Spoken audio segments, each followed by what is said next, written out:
యెహోవాయే ఆశ్చర్యకరుడని తెలిసి కూడా శరీరాన్ని అమ్ముకుంటుంది, పాపానికి దాసోహమై జీవిస్తుంది.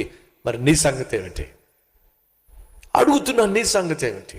నీకు అన్నీ తెలుసో యెహోవా పరిశుద్ధుడని, ఆయన బిడ్డలుగా మనం పరిశుద్ధంగా జీవించాలని, పరిశుద్ధంగా జీవించటమే మన జీవితంలో దేవుడు మనకిచ్చినటువంటి పిలుపని, ఆజ్ఞని తెలిసి కూడా నువ్వు పాపంలో జీవిస్తున్నావు, మోసపూరితమైన జీవితం నువ్వు జీవిస్తున్నావు, శరీరాన్ని అమ్మేస్తున్నావు, శరీర ఇచ్ఛలకు లోబడిపోతున్నావు, అల్పకాల పాప భోగాలకు బానిసమైపోతున్నావు.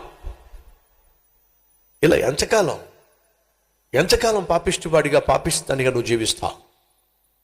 ఎంతకాలం ప్రభు అయిన యేసుక్రీస్తు పరిశుద్ధుడని తెలిసి కూడా, పరిశుద్ధతను ప్రేమిస్తాడని తెలిసి కూడా, యథార్థవంతులను దీవిస్తాడని తెలిసి కూడా, నీతిమంతులను ఆశీర్వదిస్తాడని తెలిసి కూడా ఎంతకాలం నీతిమాలిన జీవితం జీవిస్తావు? ఎంతకాలం పాపిష్టివాడిగా జీవిస్తావు?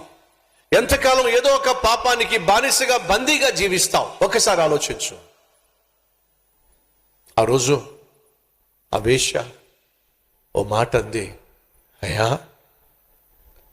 నేను, నా కుటుంబం రక్షించబడాలని ఆశ ఉందయ్యా. ఏ ఆశ ఉందట? ఎవరికట? ఓ వేశ్యకు.